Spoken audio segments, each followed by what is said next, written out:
Bom, a gente está finalizando o nosso cronograma de estudo a partir, ou sobre, na verdade, a organização da igreja. E hoje a gente vai falar sobre ministérios na igreja. Ministérios na igreja. Só que eu vou dividir essa aula em duas partes. Por quê? Porque eu acho que é importante falar sobre ministérios, são as frentes de trabalho da igreja, né? Só que eu quero também especificar isso, tentar tornar o ensino mais exemplificado. Então eu escolhi um ministério para tratar. Na segunda parte da aula eu vou falar um pouco sobre ministério de música, especificamente na igreja. Já tem um tempo que eu quero falar sobre esse assunto, porque é um assunto grande na igreja hoje, especialmente na igreja evangélica do nosso tempo, né? Eu acho que vai ser propício falar sobre isso, mas mais para frente eu explico por quê. Vamos começar falando sobre ministérios de uma forma geral na igreja e depois eu coloco numa parte, uma caixa mais específica, que é falando sobre o ministério de música. Então esse é o nosso cronograma hoje. Bom, por que é importante falar sobre ministérios? Primeira pergunta, né? O que é ministério? O que é um ministério? O que significa ministério? Não só necessariamente um responsável, mas uma área de serviço ou um grupo de serviço, né?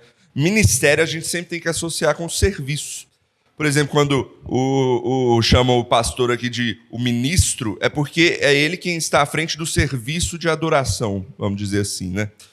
Mas os demais irmãos são ministros também do Senhor. Você é ministro naquilo que você trabalha. Tem as pessoas que são ministros nas sociedades internas, vamos dizer assim, né? Do grupo de mulheres, do grupo de homens, do grupo de jovens e por aí vai. Então, ministério tem a ver com serviço, né? E por que é importante tratar sobre esse tema? Porque a gente tem uma dificuldade muito grande de desassociar ministério de culto ou de comunhão apenas. Ministério abrange mais do que essas duas áreas da igreja, tá? Culto e comunhão, é mais do que isso. Então, esse é o primeiro motivo da importância de falar sobre isso. Segundo motivo, porque ministérios fazem a igreja se desenvolver. Se bem utilizados, a igreja vai cultuar melhor e a igreja vai ter uma maior e melhor comunhão. Por quê? Isso me leva a um terceiro motivo, porque ministérios ajudam a envolver o povo de Deus no serviço da igreja.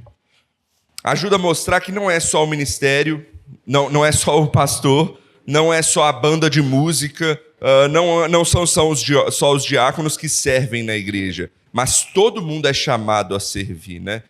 Isso é importante mostrar. Tem várias áreas na igreja em que todo mundo pode servir, deveria servir. Não é só o pastor, não é só a música, não é só a diaconia. Tem um monte de coisa para servir na igreja. Então a ideia para a aula de hoje, nesse início, é expandir a mente para o serviço na igreja. Um pastor bem conhecido faleceu há pouco tempo, o Timothy Keller. Ele tem um livro chamado Igreja Centrada e ele escreve algo importante sobre isso. Ele diz assim, a natureza do evangelho requer engajamento em várias frentes de trabalho.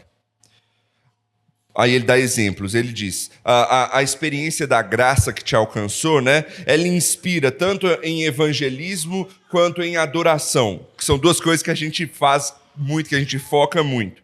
Mas ela também cria uma abertura que possibilita a comunhão, né? O evangelho faz com que a gente se relacione com uma diversidade de pessoas na igreja. Isso é uma outra área importante. O evangelho também nos orienta e nos torna humildes, mas também pessoas sedentas por justiça nesse mundo. E isso leva a uma outra área que a gente pode atuar como igreja, né? Buscar o auxílio ao necessitado. E ele ainda termina falando que o evangelho também ele nos leva a querer transformar a cultura e a sociedade ao nosso redor. Está aí uma outra área que a igreja também pode trabalhar. Então vocês percebem que ele falou de várias frentes em que o cristão pode se engajar? Não é só evangelismo e adoração. Tem comunhão, tem caridade, tem cultura, várias coisas que a gente pode, como igreja, trabalhar e servir ao Senhor. E os ministérios nos ajudam a trabalhar nessas frentes, né? Vamos ver alguns argumentos bíblicos para ver que a Bíblia fala sobre isso. Tá? Vou passar alguns textos bíblicos aqui para a gente ler, e aí a gente vai entendendo a diversidade de objetivos que Deus nos dá como igreja. Thalitinha, eu pedi para abrir em 1 Pedro 2,9. André, Mateus 12, 49 e 50. Lídia, 1 Coríntios 12, 12. Helena, 2 Coríntios 11, 2. Pastor Saulo, João 15, 5. E Dona Berenice, Hebreus 13, 16. Tá? Aqui a gente vai ter várias formas com que Deus chama a igreja. Deus comunica o que é a igreja e o propósito dela. Vamos lá, 1 Pedro 2,9. Thalitinha. Vós, porém, sois raça eleita, sacerdócio real, nação santa, povo de propriedade exclusiva de Deus, a fim de proclamardes as virtudes daquele que vos chamou das trevas para a sua maravilhosa luz. Esse versículo chama a igreja de um monte de coisa. As primeiras duas coisas que eu quero mostrar aqui, ela fala que a igreja é geração eleita, é nação santa. Qual que é o objetivo de chamar a igreja assim? Que nós somos mais do que só uma raça. Ele chama a gente de nação, mas é uma nação separada dentre as nações desse mundo, né? É mais que só uma sociedade, né? Nós somos um povo que tem um reconhecimento outro. Qual é o nosso reconhecimento? Nós somos reconhecidos por quê? Por sermos servos de Cristo, né? Nós somos chamados de cristãos. Então, o nosso vínculo é diferente do restante do mundo, né? Não é sangue, não é nacionalidade ou qualquer coisa assim. É em Cristo que nós somos chamados. Isso já nos leva a um propósito diferente, né, de outros grupos. Outra coisa que esse mesmo texto fala que nós somos sacerdócio real. Essa é uma palavra, são duas palavras, né, muito importantes que a Bíblia nos mostra. Aquela doutrina do sacerdócio universal de todos os crentes, e também mostra que nós temos papel no reino de Cristo, né? Nós somos sacerdócio real de Cristo, né? Um povo, o que isso reflete? Reflete que nós somos um povo chamado para adorar de forma participativa no culto, né? A questão do sacerdócio, porque não existem mais intermediadores no culto. Nós cultuamos a Deus como sacerdotes. Essa é a doutrina do sacerdócio universal de todos os crentes. Mas também nós somos chamados a anunciar e proteger o reino de Deus, do reino de Cristo nessa terra. Daí a questão do real, né? Nós somos embaixadores de Cristo nesse mundo. Então, aqui traz uma outra função. Eu não só carrego o nome de Cristo comigo, eu ajo nesse mundo por meio de Cristo, né? Eu trabalho nesse mundo refletindo a Cristo. E aí, aqui fala dentro da igreja o sacerdócio, mas expande para o mundo a questão da realeza, né? Expande para o mundo, porque Cristo não é Senhor só da igreja, Ele é Senhor do mundo inteiro, né? Outro texto, Mateus 12, 49 e 50. E estendendo a sua mão para os seus discípulos, disse: Eis aqui minha mãe e meus irmãos, porque qualquer que seja a vontade de meu Pai, que está nos céus, este é meu irmão, irmã e mãe. Ele está chamando a igreja de quê aí? De irmão, irmã, mãe. O que ele está querendo dizer? Que a igreja é o quê? Família, exatamente. Ou seja, nossos laços como igreja são muito mais fortes do que laços quaisquer desse mundo. Entendeu? Isso demonstra o quê? Que um dos trabalhos da igreja é cuidado também uns dos outros. Família faz isso, né? Família se cuida, família se ajuda, né? Família se desenvolve junto. Entendeu? Então esse é um outro propósito da igreja. Tá vendo que não é só culto, não é só a questão do sacerdócio, não é só a questão de propagar o nome de Cristo, como a gente viu no início, não é só a questão de proteger ou de ser embaixador de Cristo, não, é cuidado mútuo também. Outro propósito da igreja aí. Outro texto, 1 Coríntios 12, 12. Porque assim como o corpo é um e tem muitos membros, E todos os membros, sendo muitos, constituem um só corpo, assim também com respeito a Cristo. O que ele está chamando a igreja aí de quê? Corpo. Ou seja, aqui sugere que todos os membros, os participantes da igreja, são partes de um corpo. Têm funções próprias e distintas, mas também são insubstituíveis e interdependentes, né? O que eu quero dizer com isso? Que eu sou uma certa parte do corpo e eu não consigo fazer o mesmo trabalho com a mesma excelência que a Thalita, que é outra parte do corpo. E mesmo assim, não tem uma que é tão necessária quanto a outra. É interdependente, entendeu? Todas têm um motivo para estar lá. Todas as partes do seu corpo têm motivo para existir. Tem partes mais essenciais do que outras, né? O corpo é assim também, né? A gente não vive, por exemplo, sem pulmão, sem coração, sem cérebro, mas tem outras partes que às vezes dão mais trabalho, mas que elas não são assim tão essenciais, digamos. Mas todas são igualmente importantes. Deus dá valor a todas elas, né? Isso é importante a gente mostrar. A gente já trabalhou muito esse tema, né, na questão dos dons. Esse texto aí, se você continuar lendo, 1 Coríntios 12, você vai ver que Paulo fala da questão dos dons, né? Nesse texto é essencial para o entendimento disso. Outra metáfora que a Bíblia usa para a igreja, 2 Coríntios 11, 2. Passa o microfone aí, por favor. Porque zelo por vós com o zelo de Deus, visto que vos tenho preparado para vos apresentar como virgem para um só esposo, que é Cristo. Esse texto aí está chamando a igreja de quê? De noiva, esposa, né? De noiva. Então aqui sugere uma intimidade com Deus diferente do resto do mundo. Você não é só um mero crente em Deus. A Bíblia está te chamando de noiva de Cristo. É muito mais forte do que isso, entranhado ao Senhor do que o restante do mundo, né? E isso nos leva a ter outras responsabilidades com aquilo que nós somos diante de Deus, né? Outro texto, João 15, 5. Eu sou a videira, vós os ramos. Quem permanece em mim e eu nele, este dá muito fruto, porque sem mim nada podeis fazer. Está chamando a igreja de quê aí?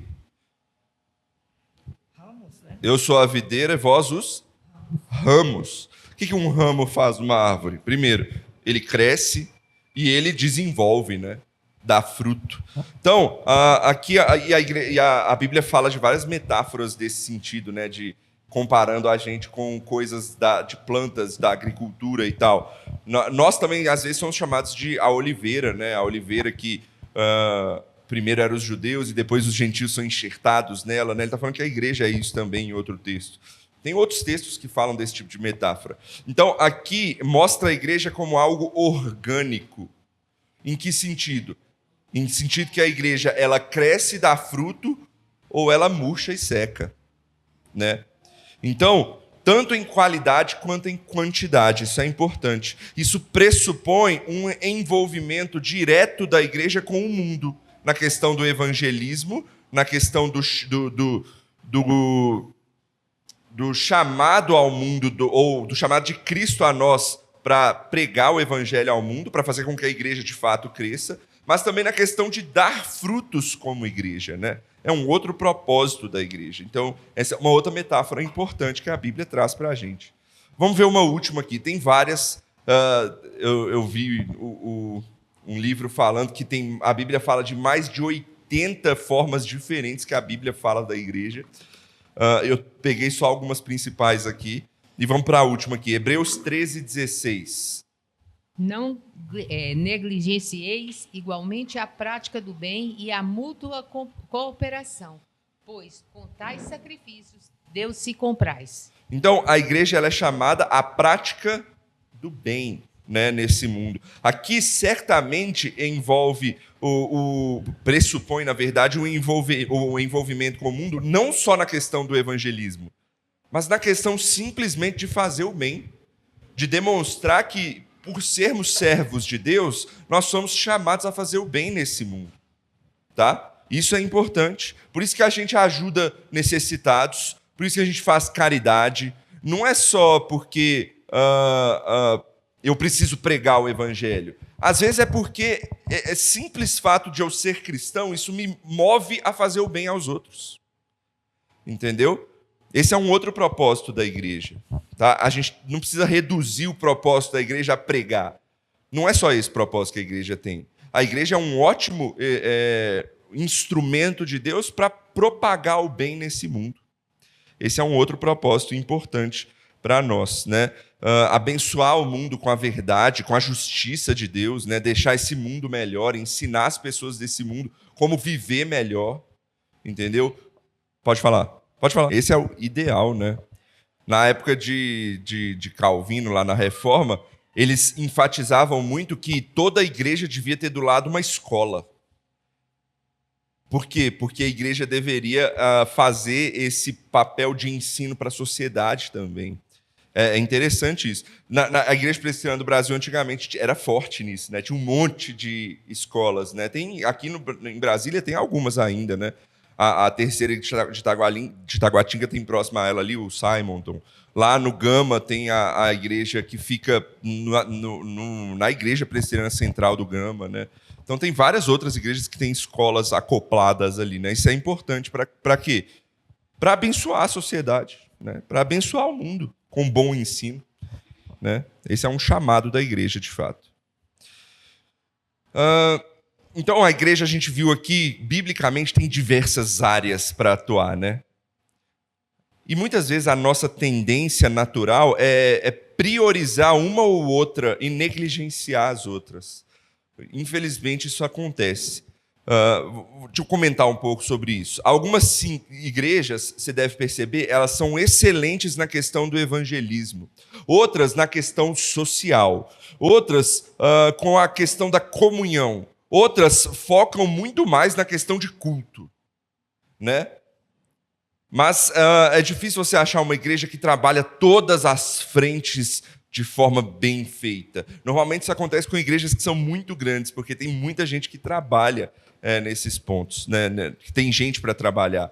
Mas isso é um erro no sentido de que nós somos chamados a nos envolver com todas essas frentes, mas isso acontece muitas vezes também de forma natural. Deixa eu explicar isso. A gente precisa se envolver em todas as frentes da igreja, mas é inevitável igrejas serem mais eficientes em algumas áreas do que outras. Por que isso acontece? 2 motivos para isso. Primeiro, porque por mais que tenhamos pessoas com diversos dons na igreja, a maioria das vezes as igrejas vão ter pessoas que são muito efetivas em certas áreas e essas áreas vão ser enfatizadas dentro da igreja, né? Então, por causa da forma como Deus estabeleceu os dons dentro da igreja, porque isso não é algo que a gente escolhe, né? É Deus quem nos dá, isso às vezes nos leva a caminhos diferentes. Se a gente tem uma igreja que é muito boa com pessoas que trabalham com multimídia, às vezes essa igreja vai focar muito nesse ponto, né? Se é uma igreja que é muito voltada ao engajamento evangelístico, provavelmente vai ser uma igreja muito voltada ao evangelismo, né? Por quê? Porque Deus estabeleceu pessoas ali que são boas nisso e que dão ênfase nesse trabalho. Mas um outro motivo também é o contexto que a igreja está. Isso influencia muito no trabalho da igreja. Por exemplo, tem igrejas que atuam em centros universitários. Você já viu igreja que está em cidade universitária, do lado de uma universidade? O trabalho é completamente diferente de uma igreja como a nossa, que está no meio de um bairro, né? É completamente diferente. Enquanto tem igrejas que estão em áreas rurais. É completamente diferente da nossa ênfase de trabalho. Completamente diferente. Então, isso mexe na dinâmica ministerial da igreja. É importante falar sobre isso porque é importante a gente se conhecer ou conhecer a nossa realidade para a gente ter as nossas próprias ênfases de trabalho. O que é melhor a gente fazer aqui? É melhor a gente ter um trabalho social ou enfatizar num trabalho evangelístico, né? Como nós somos uma igreja menorzinha, será que a gente consegue expandir e ter tantas frentes de trabalho tão fortes assim? Será que é mais sábio a gente especificar em uma? Talvez evangelismo, talvez a área social. Ou então talvez a gente priorize a área de ensino e coloque isso na multimídia, na internet e por aí vai. Onde será que é melhor focar? Entendeu? Então é importante a gente se conhecer para que a gente possa expandir da melhor forma que Deus nos chamou para fazer, né? E uma segunda questão nesse ponto é um perigo que às vezes a gente pode cair. Igrejas também muitas vezes caem no perigo de focar em pessoas-chave para todo e qualquer tipo de ministério. Você já viu que normalmente os líderes da igreja eles são chamados para estar à frente de tudo quanto é ministério na igreja? Não deveria ser assim. Por quê?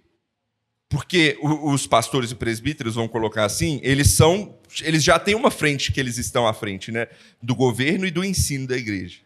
Ok, mas a igreja, como a gente viu, tem diversas frentes. Então, é importante falar sobre isso. Eu não tenho todos os dons. Nem os presbíteros e nem os diáconos têm todos os dons.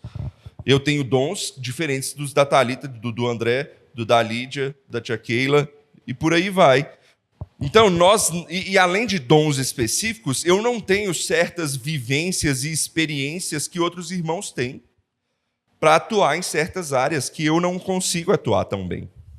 Então, a igreja ela só vai trabalhar em todas as frentes se todos os membros se engajarem a servir na igreja. Se todos os membros trabalharem para servir na igreja e expandir o trabalho, né? Muitas vezes a gente vira assim, pastor, a gente está precisando de um trabalho X na igreja, vamos lá. Vamos lá, você toma a frente, você não está engajado nisso? Por quê? Porque normalmente o pastor ele já está focado no ministério principal dele ali, que é a questão do ensino. Tem vários irmãos que podem fazer demais trabalhos. Por quê? Porque eles têm engajamentos diferentes da liderança da igreja. Então é importante a gente ver isso. Aí duas perguntas agora que eu vou tentar responder que vão direcionar a gente. Primeiro, por que se engajar com todas as áreas? E segundo, como é que a gente faz isso? Tá? Duas perguntas para a gente finalizar essa primeira parte. E depois eu vou tratar especificamente sobre a questão da música que eu falei.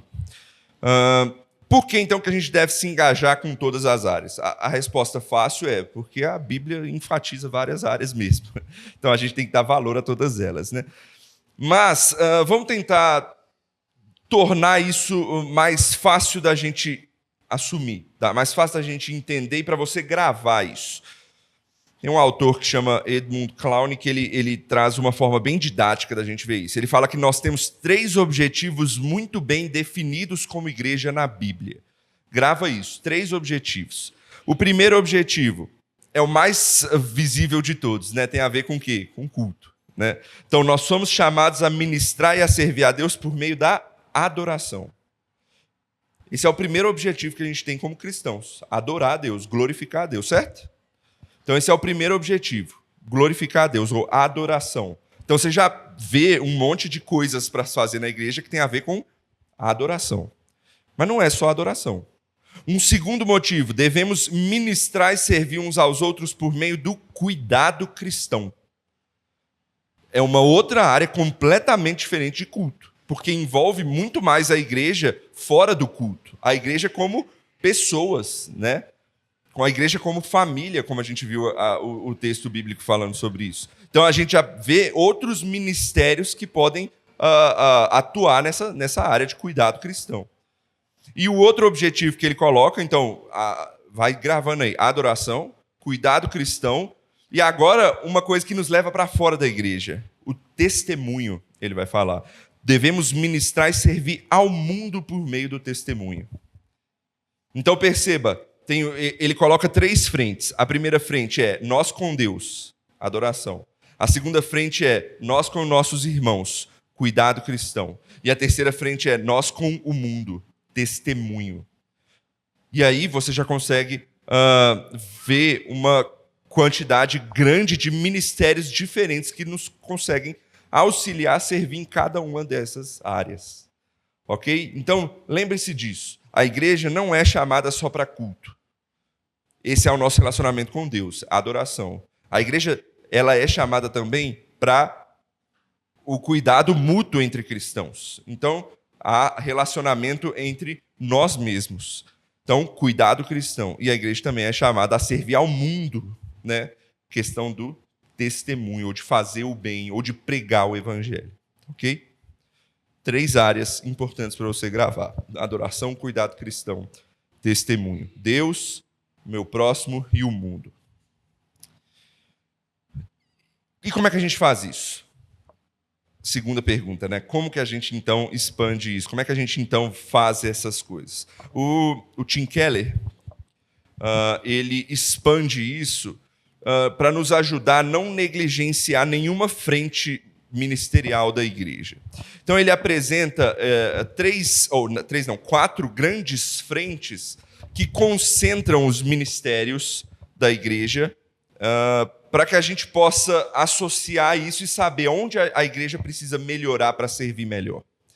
Então, eu vou colocar 4 frentes ministeriais aqui para a gente incluir ministérios, e aí eu vou dar alguns exemplos de trabalhos dentro dessas áreas, para a gente ter uma forma de exemplificar isso e saber, legal, será que a gente pode implementar isso na nossa igreja?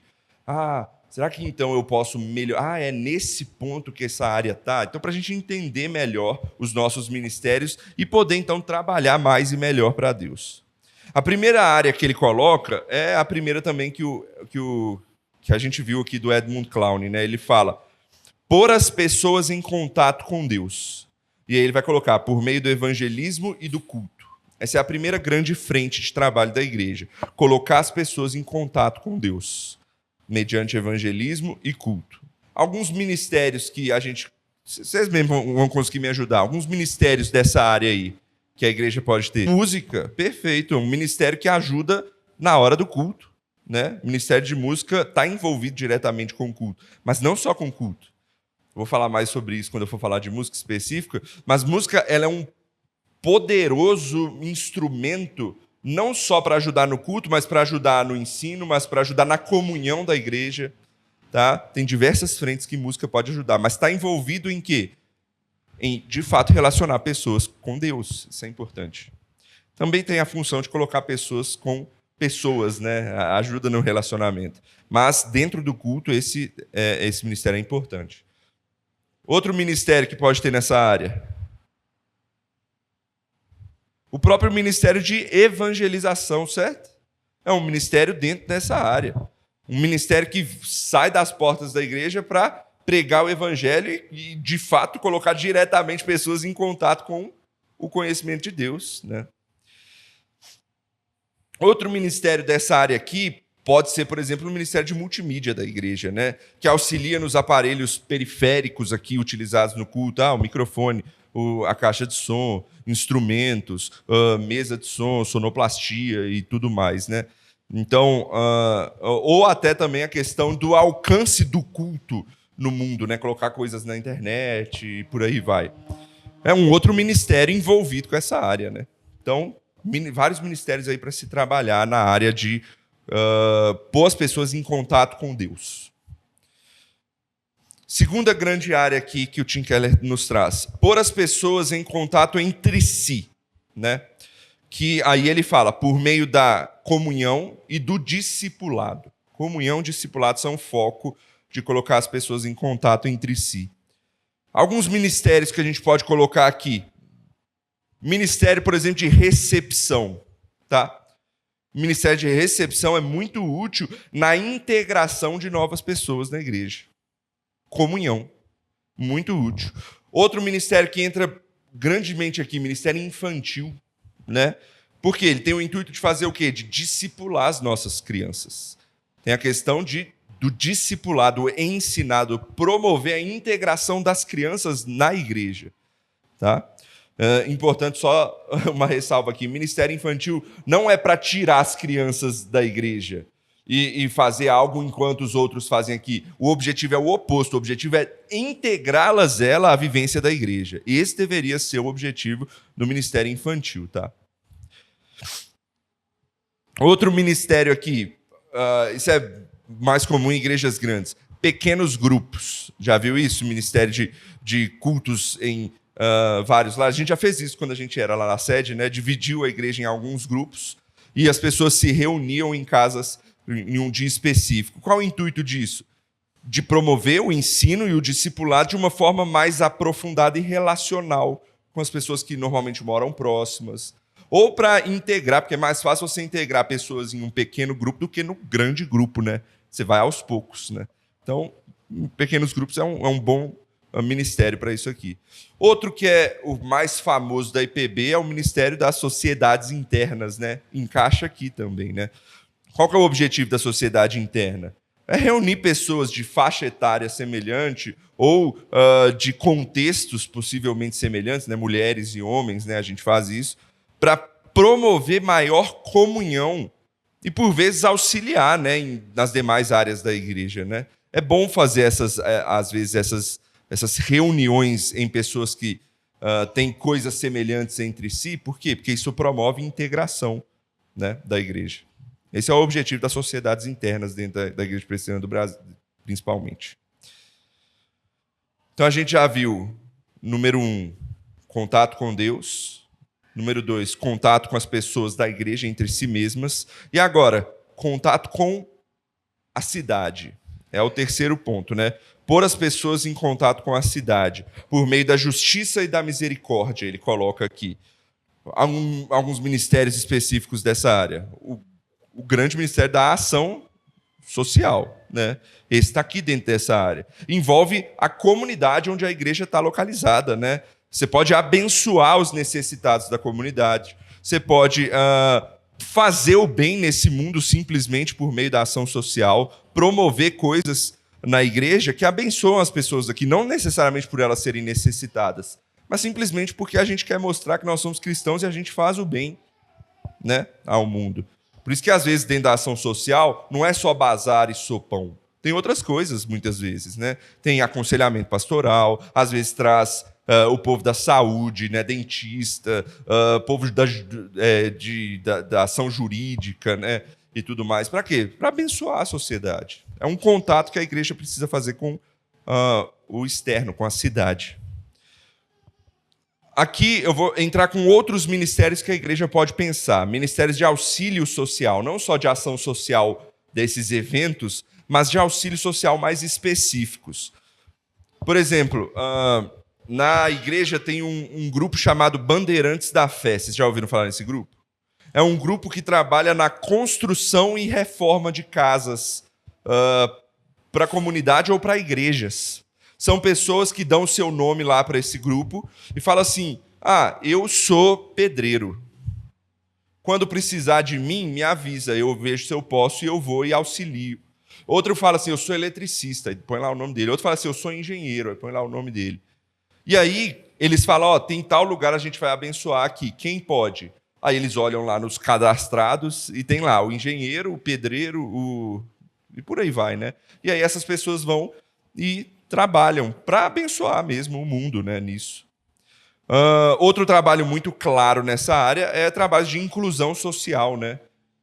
Por exemplo, casas de recuperação, como a Manaim, né? Quem conhece, a Manaim é uma do nosso presbitério aí, que abençoa muitas pessoas que precisam dessa parte de reinclusão, né, na sociedade. Outra área importante aqui desse ponto, ministérios de ensino na igreja. A igreja, por muitas vezes, ela tem papel de trazer as pessoas para dentro dela, não simplesmente para ensinar teologia. Mas você já viu igrejas, por exemplo, que tem o dia do corte e costura na igreja, o dia do ensino de música na igreja. E se abençoa a sociedade com isso. A igreja se engaja com a comunidade local fazendo esse tipo de coisa. Tem muitas igrejas que crescem muito fazendo esse tipo de trabalho. Tá?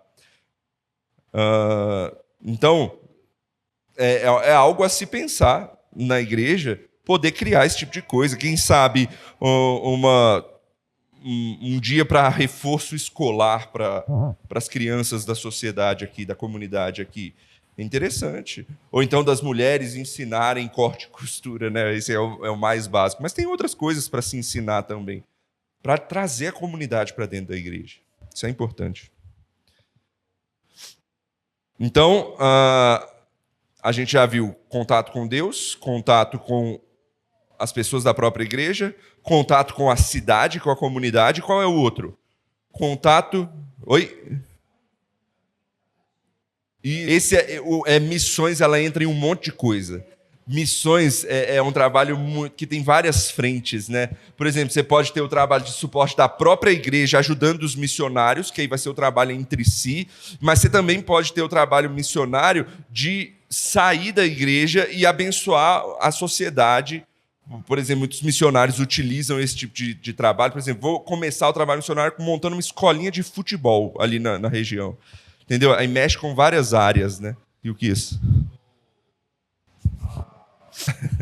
Tá bom. Precisa de um babá. Precisa de uma babá. Legal. Uhum. Legal. Pregação. Sim. O objetivo dessa aula é justamente expandir a nossa mente para esse tipo de coisa, tá? Abrir os nossos horizontes. Cariza. Legal. Então aqui, ó, a gente já teve vários exemplos de formas de trabalhar na igreja em diversos diferentes ministérios, né? Então, quarto lugar, a última coisa que o Tim Keller coloca aqui é pôr as pessoas em contato com a cultura, tá? Com a cultura.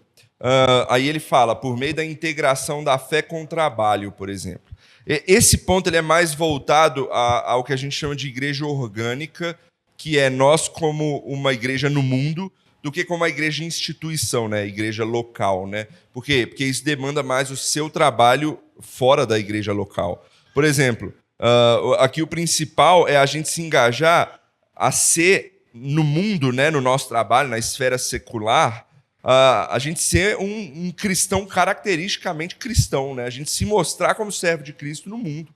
Mostrar para as pessoas que eu sou diferente porque eu sirvo a Cristo. E outro, eu, por ser cristão, eu atuo nesse mundo, no meu trabalho, com excelência naquilo que eu faço. Você deveria fazer tudo para a glória de Deus, não é isso que a Bíblia diz? Isso significa que você deve fazer o seu melhor naquilo que você trabalha, naquilo que você, na forma como você atua nesse mundo, né? Mas dentro da igreja local, ele dá um exemplo de que a gente pode influenciar o mundo ao redor transformando cultura, né? Transformar a cultura da região que a gente está, da sociedade que a gente está. Por exemplo, se você tem igrejas que estão em regiões cheias de drogados, por exemplo.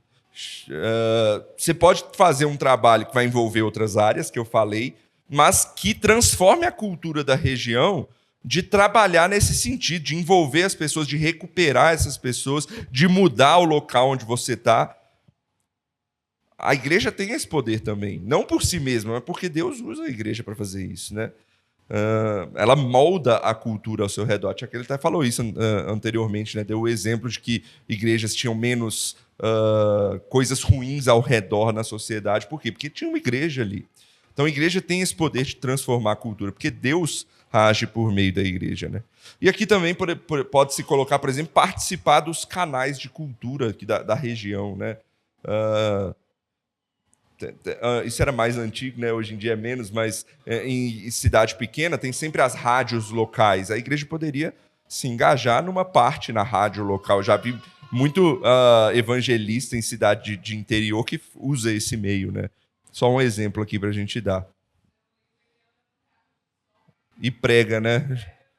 Por aí. Já vi várias vezes. Deus usa, né? De diversas formas.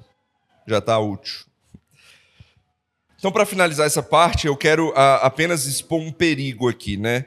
Ministérios, eles têm o propósito de integrar a igreja no trabalho a Deus. Não é de compartimentalizar a igreja no trabalho a Deus. Se o ministério tem tomado o seu tempo a ponto de, por exemplo, te tirar da adoração, do culto, está errado. Eu tenho uma grande dificuldade, por exemplo, quando tem almoço na igreja, normalmente as mulheres, a SAF, elas vão lá para a cozinha e não fazem mais nada. Não participa da escola dominical, não participa do culto, fica lá a manhã todinha. Isso é um problema. Por quê? Porque o ministério está tomando o lugar importante da igreja, que é o culto. Entende? Então, não poderia isso acontecer. E outra, muitas vezes, compartimentalizar a igreja em faixa etária, em grupo, às vezes cria igreja dentro da igreja, né? Isso é um outro grande problema, tá? Igreja é um corpo só, não é vários corpinhos. Você não pode fazer o que você quiser dentro do seu grupo, né? Infelizmente, eu já vi grupos de jovem, por exemplo, que falam assim, não, aqui é o culto do jovem, a gente faz agora o que a gente quer. A gente vai inserir aqui o que a gente quer. Na hora do culto lá de domingo, aí o pastor decide o que ele quer, mas aqui é a gente. Isso é um problema. Por quê? Porque você está fazendo uma igreja dentro da igreja. A igreja é uma só. Então a gente tem que só refletir sobre esse perigo que é compartimentalizar a igreja, tá? Oi. Sim. O objetivo é auxiliar mesmo. Sim, sim. Exatamente, isso é importante ser lembrado, né? Aos ministérios da igreja. Uhum. Infelizmente, saiu mais da igreja local e está muito... Porque tinha muita coisa do presbitério, do sínodo, né? Deveria ser, exatamente. Às vezes, objetivos periféricos tomam o objetivo maior. Ativismo na igreja. Sim, exatamente. Esse é um meio termo que a gente tem que conseguir encaixar, né? Os ministérios são úteis para integrar a igreja, mas eles não podem dominar a igreja, né? Então, isso é importante mesmo.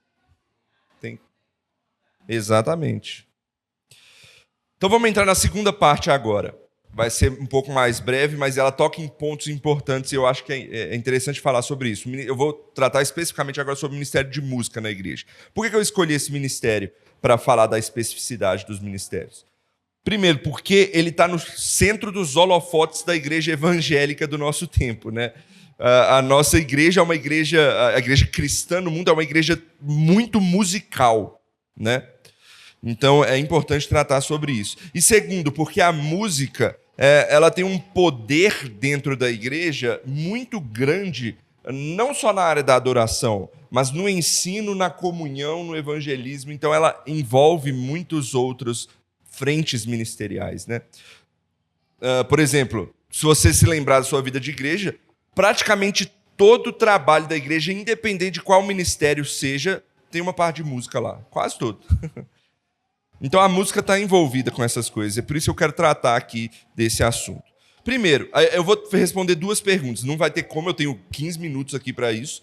Então, eu vou responder duas perguntas aqui para a gente ver isso. Primeiro, música na igreja, qual é o objetivo da música na igreja, de uma forma abrangente, e qual é o objetivo da música no culto, tá? Duas áreas importantes para a gente olhar aqui.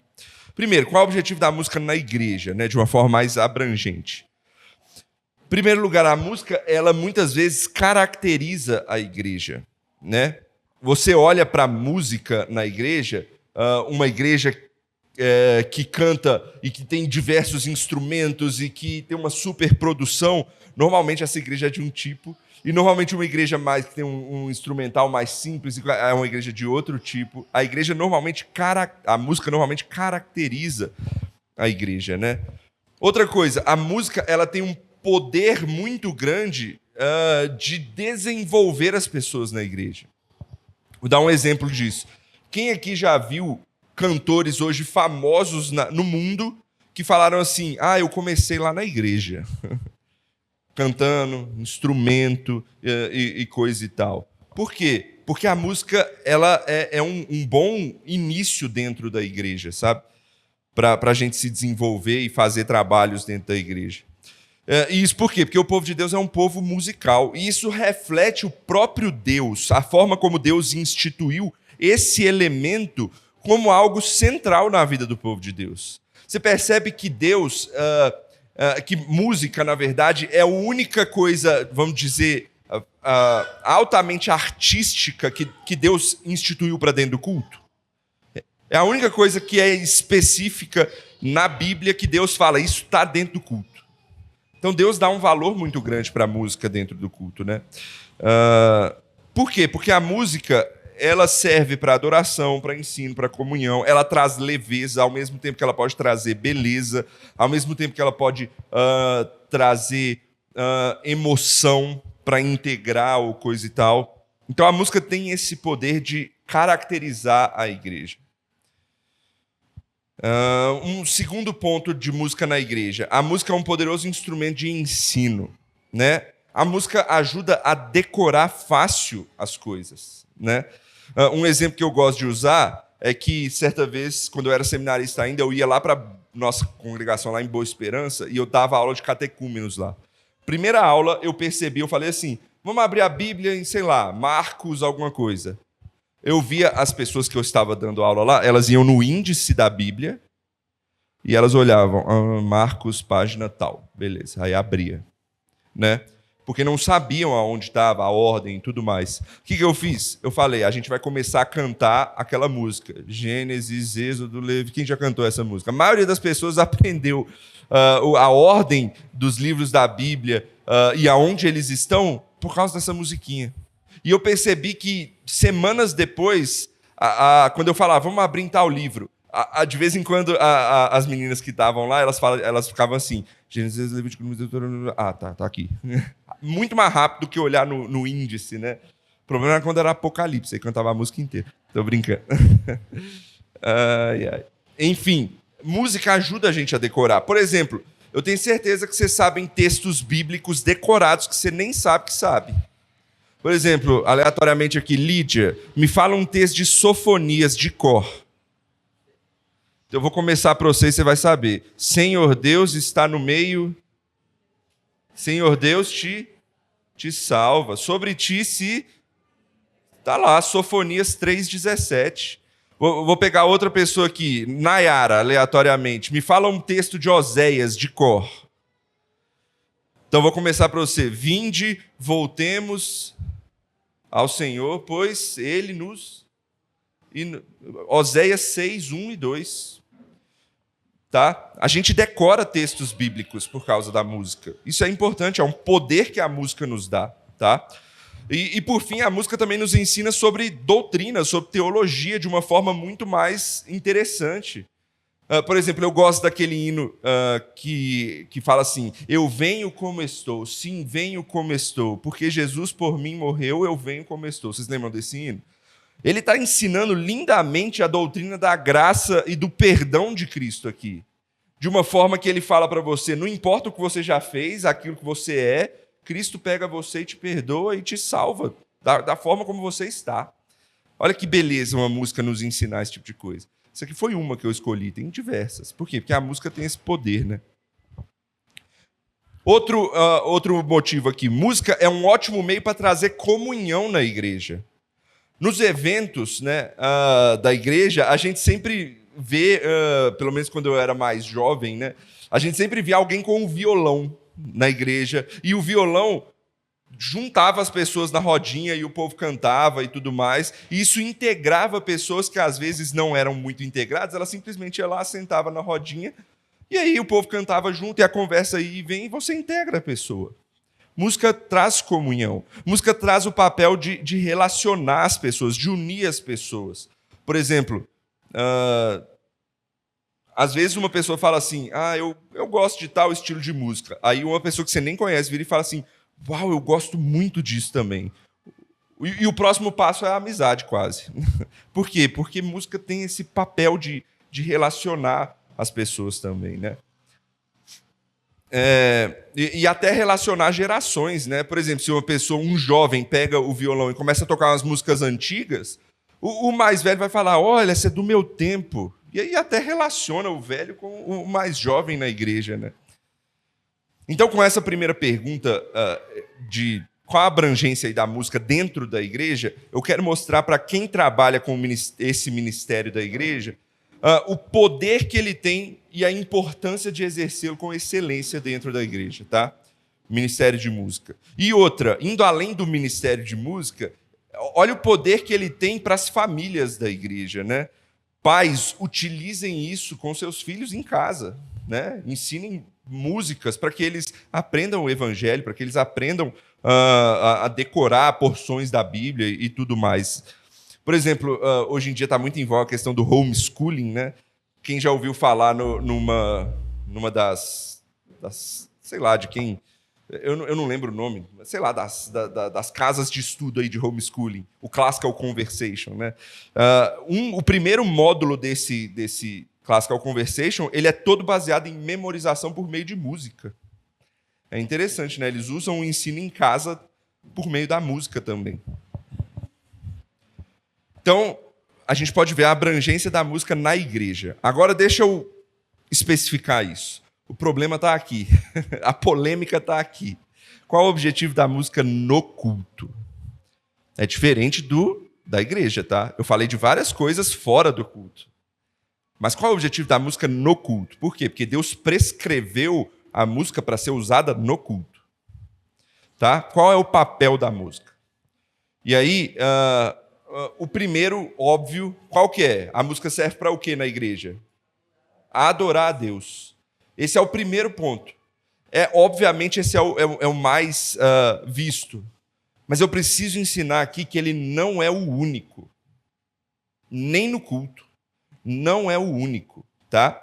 E isso levou a igreja a ter alguns problemas que eu quero tratar aqui. Vamos tentar corrigir esse aspecto aqui. Primeiro, música no culto não é só adoração. Onde a gente vê isso na Bíblia? Hoje a gente começou lendo um texto lá de Colossenses. Abre aí, Colossenses 3,16. Com quem está o microfone? Ou voltou para cá? Então lê aí, Thalitinha, para a gente, já que já está aqui, que é mais fácil. Colossenses 3,16. Habite ricamente em vós a palavra de Cristo. Instruí-vos e aconselhai-vos mutuamente em toda a sabedoria, louvando a Deus com salmos e hinos e cânticos espirituais, com gratidão em vosso coração. Como é que ele fala para a gente louvar a Deus com salmos, hinos e cânticos espirituais? Atrás ele fala o quê? Para instruir e para aconselhar. Perceba que não é só para adoração. Tem uma função o quê? Didática, de ensino aí, a música, né? Isso dentro do culto também. Isso é importante, tá? Então, isso é um texto que mostra que o objetivo da música no culto não é só adoração. Outra coisa que mostra isso biblicamente. O que era utilizado no culto mais grandemente, antigamente, para a questão da música? Os salmos. Tem salmo só de adoração na Bíblia? Não, tem salmo de tudo quanto é tipo. Tem salmo de lamento, tem salmo imprecatório. E isso era cantado no culto. No culto. Por isso que a gente deveria, esse é um movimento reformado, mais atual, resgatar os salmos no culto. Por quê? Porque os salmos eles têm várias e várias temáticas. Se eu virar para você e falar assim, me fala, tirando hinos e salmos, me fala um cântico da nossa época que fala sobre lamento. Alguém lembra um para mim? Um cântico, sem ser hino e sem ser salmo, que tem um tema de lamento. Agora, se eu virar para vocês e falar assim, então, mas sem ser salmo, sem ser salmo, um cântico que alguém contemporâneo compôs sobre lamento, é difícil de lembrar. Eu não estou dizendo que não tem, pode ter, mas é difícil de lembrar. Ainda mais se for congregacional. Então, dá para lembrar de um ou outro, né? É isso que eu estou dizendo, é difícil de lembrar. Agora, se eu virar para vocês e falar assim, me fala um cântico de adoração, vocês vão lembrar 300, 400 cânticos. Por quê? Porque a gente é monotemático nesse ponto, né? Por isso que a gente deveria resgatar os salmos. Por quê? Porque eles têm temas diversos na Bíblia. O problema de a gente associar a música com a adoração sempre é porque a igreja convencionou isso. Música sempre está relacionada com adoração. A igreja convencionou isso no nosso tempo. Por exemplo, a gente chama a banda que toca aqui como? Equipe de louvor. Eu tenho tentado evitar esse nome. Por quê? Porque ele traz um erro para nós. Qual é o erro que ele traz? Na verdade, traz dois, né? O primeiro, porque nem toda música é para adoração. Por exemplo, se o liturgo ele virar lá na frente e falar assim, vamos adorar a Deus com o hino 71. Qual é o hino 71? Sim, sofrimento te causei, ó Deus. Eu não estou adorando a Deus, eu estou confessando meu pecado a Deus, né? É um problema de mostrar o que a música está fazendo papel na hora do culto. É um tema. E, inclusive, eu não posso, por exemplo, usar esse cântico, esse hino, na parte inicial do culto. Porque a parte inicial do culto ela é o quê? Ela é uma convocação do povo à adoração. Normalmente, se você pegar seu boletim aí, os boletins anteriores, você vai ver. O primeiro texto, ele sempre é um chamado à adoração, por isso que normalmente ele é um salmo. Depois a gente tem uma oração de adoração, está especificado, né? E depois o cântico, ele é o quê? Ele é um cântico de adoração. Ele não é um cântico qualquer. Não faz sentido eu cantar esse, que é um cântico de confissão, nessa primeira parte. Tem momentos no culto, entendeu? Opa, eu vou entrar nesse ponto. Isso, esse é um outro ponto, né, que eu coloco aqui. Por quê? Porque não é só a música que é louvor a Deus. Por isso que essa equipe aqui não é equipe de louvor, ela é equipe de música. Por quê? Porque tem outros momentos do culto que eu louvo a Deus. Eu louvo a Deus na oração de adoração. Eu louvo a Deus na leitura de um texto que convoca a adoração. Entendeu? Então, não é só a equipe de louvor que é responsável pelo louvor. O culto tem diversos momentos de louvor, né? Isso é importante. E aí eu vou entrar no que minha mãe falou aqui. Uma segunda coisa importante. O culto tem momentos específicos na liturgia. E aí eu vou aproveitar para explicar isso. Por que na nossa igreja, por exemplo, não tem um momento de louvor específico que tem na maioria das igrejas evangélicas no mundo hoje, que tem aquele período de vou convidar a equipe de louvor à frente e a equipe de louvor canta, sei lá, 2, 3, 4 cânticos e depois senta. Por que a gente não tem isso aqui na nossa igreja? Primeiro, deixa eu falar, não é porque é pecado a outra coisa, tá? Não é isso. A Bíblia, por exemplo, ela não diz para nós que eu não posso tocar mais de uma música seguida em certo momento do culto. Não, a Bíblia, isso é circunstancial, tá? Eu posso tocar 1, 2 músicas. A Bíblia não especifica isso para a gente. Mas eu quero dizer que eu quero tentar mostrar para vocês que é mais coerente fazer dessa forma com o que a gente faz. Eu vou defender minha tese aqui, né? Como eu disse, nem todo momento do culto é momento de adoração. Há momentos de confissão, de consagração, de ensino, mas o problema de ter um momento específico de louvor é o quê? Você escolhe um momento do culto e a equipe de louvor vai lá e canta 3, 4 músicas. E normalmente a equipe de louvor, nesse momento, ela escolhe músicas diferentes, de temas diferentes. Só que você está em um momento do culto, e normalmente é chamado de momento de adoração, de louvor. Só que você canta diversos tipos de músicas diferentes. Percebe que você foge do tema, do momento do culto? E aí isso cria um grande problema na igreja, que é você fazer um culto dentro do culto. Por isso que se criou nas igrejas o ministro de louvor. Porque o ministro de louvor, ele vai guiar pelos temas da música. Percebe isso? Então, ele começa... Aí percebeu-se que não basta só ele guiar, ele precisa ensinar entre as músicas. Porque as músicas têm falam de coisas diferentes. E o que se criou com isso? Um culto dentro do culto. A igreja hoje em dia evangélica, inclusive gasta, às vezes no louvor, 50 minutos, 1 hora dentro do culto. Por quê? Porque é um culto dentro do culto. A igreja hoje, em muitas igrejas hoje, dividem o culto em 2 partes. Parece, né? É o momento da música e é o momento da palavra. Você já percebeu isso? O culto não é uma coisa só. O culto ele é dividido em 2 partes. Então, cria esse grande problema aqui. Mas quando você respeita a liturgia do culto para o culto ser uma coisa só, a música se encaixa em cada momento, né? Como eu disse, tem a parte da adoração no início. Você escolhe uma música de adoração. Depois, aqui na igreja, a gente tem um momento de confissão de pecados, né?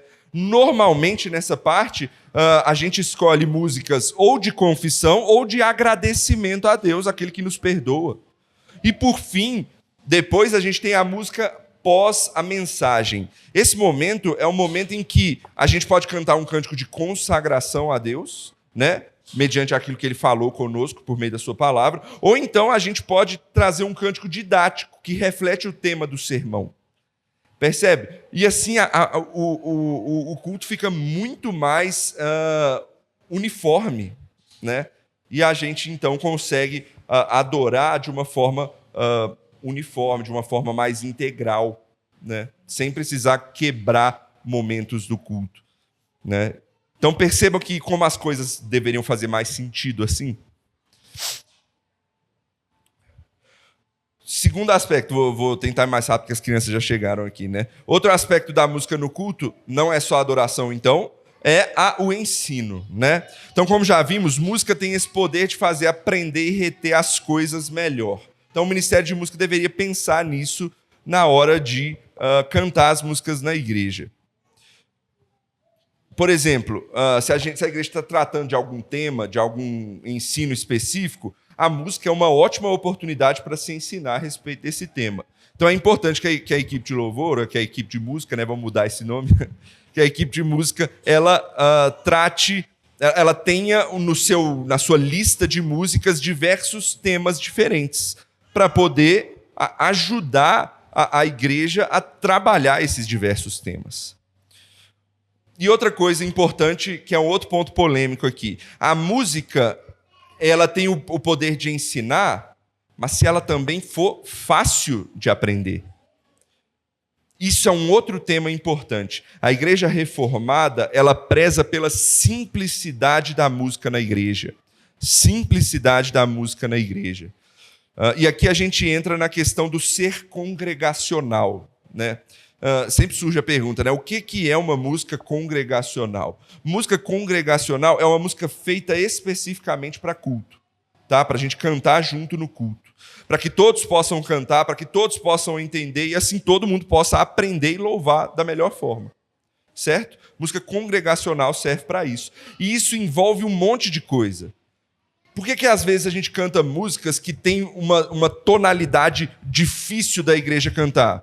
Por quê? Porque provavelmente ela não foi feita para ser congregacional. Ela foi feita para o cantor ele utilizar aí os dons dele, a capacidade vocal dele, e tudo bem com isso. Mas provavelmente essa música não vai servir para dentro da igreja. Às vezes a gente se pergunta, mas a igreja não canta direito.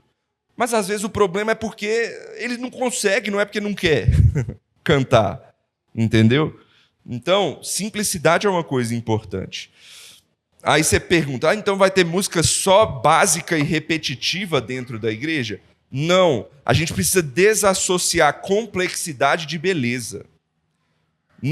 Uma música não é só bela porque ela é complexa. Tem música simples que é bela.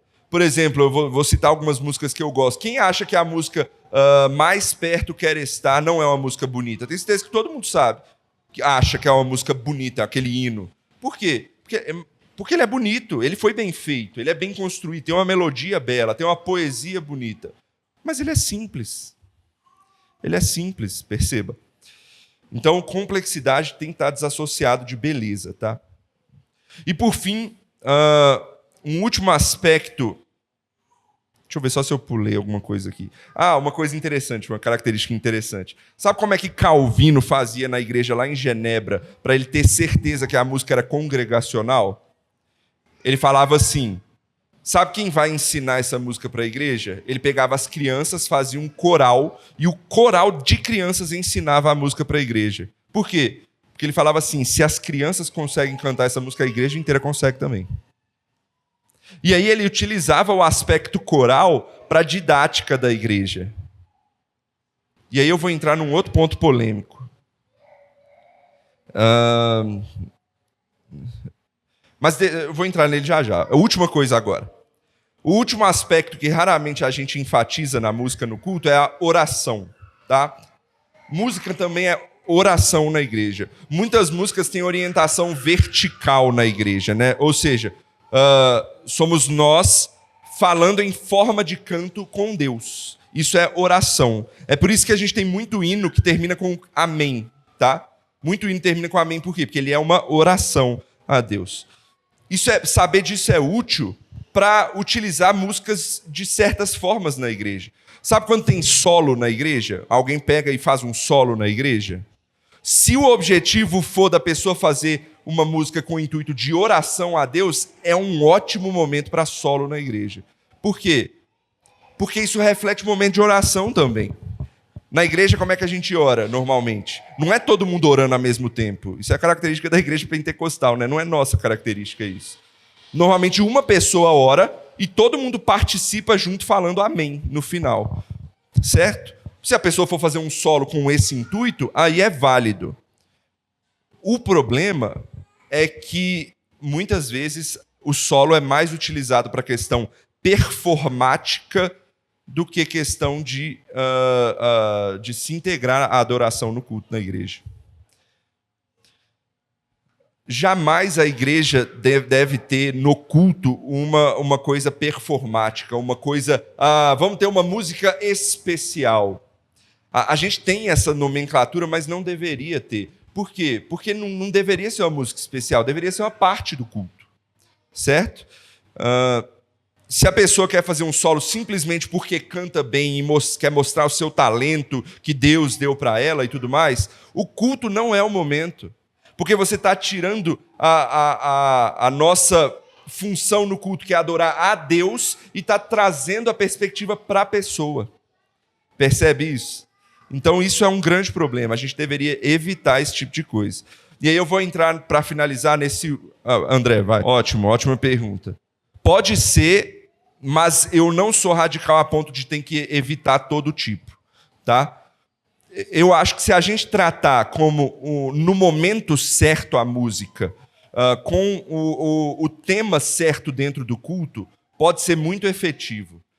Vou até sair da questão do solo, vou entrar, por exemplo, no coral. Se depois do momento de confissão de pecados, a igreja o liturgo fala assim, agora o coral vai cantar o Salmo 142. O pastor Saulo até citou ele, né? Que é um salmo que fala justamente sobre lamento, esse tipo de coisa.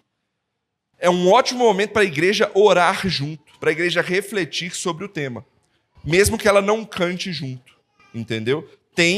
Encaixa bem na hora do culto. Mas a gente tem como melhorar isso. Por exemplo, se alguém for cantar esse tipo de música sozinho aqui na frente para reflexão, é importante ter letra, para que a igreja consiga acompanhar. É importante que o liturgo, especialmente o pastor, ele saiba o momento que essa música vai ser cantada, porque senão quebra o culto. Normalmente você simplesmente chega para o coral e fala assim, canta aí. E aí se acabou o momento de adoração e o coral canta uma música que tem um tema completamente diferente. Entendeu? Então isso é um problema. Tá? E aí eu vou até entrar nesse ponto polêmico aqui, né? Um dos grandes problemas de coral hoje em dia é esse. A função do coral hoje em dia é muito mais performática do que qualquer outra coisa. Tá? O coral canta várias músicas que normalmente não tem a ver com o momento do culto, ou o solo, né, não tem a ver com o momento do culto. Normalmente corais às vezes cantam sem a letra no slide, que atrapalha também o entendimento. E eu vou dizer até mais, porque as músicas de coral são difíceis de entender. Não porque eles são ruins, mas porque normalmente música de coral é complexa. Sai da simplicidade. Você já viu música de coral em que o tenor canta isso, o soprano está cantando aquilo no mesmo momento? É bonito isso, porque mostra a polifonia da música, né? Mas é complexo. Atrapalha a igreja de entender. Se não tiver letra, vai ser como se a gente estivesse falando latim para o povo. Então, a gente tem que deixar de ter a visão performática, de fazer uma performance para louvar a Deus, e ter uma visão muito mais didática da música na igreja. Certo? Essa é uma questão que a gente precisa trabalhar. Não é que eu sou contra coral na igreja, lógico que não, acho que é muito legal, mas tem que ter essa visão. Por isso que eu toquei nesse ponto polêmico. A gente precisa aprender que igreja não é para ter performance na hora do culto. Igreja é para ser didática, igreja é para ensinar, e igreja é para fazer o povo adorar a Deus. Não é para mostrar o quanto eu sou bom e o quanto eu sei das coisas. Entende? Então, há lugar para esse tipo de coisa na igreja, mas tem que ser refletido, tem que ser bem trabalhado, ok? Vou finalizar então para não demorar mais. Perceba então aí o quanto a gente pode se aprofundar na questão de música, na questão de ministério, e não só em música, né? Se em música eu consigo aprofundar esse tanto, dos outros ministérios eu também posso pensar mais profundamente, mais teologicamente, para que a gente possa trabalhar melhor para a glória de Deus, para a edificação da igreja, para o bom testemunho ao mundo. Certo? Então tenham esses propósitos sempre em mente. Alguém tem mais alguma questão?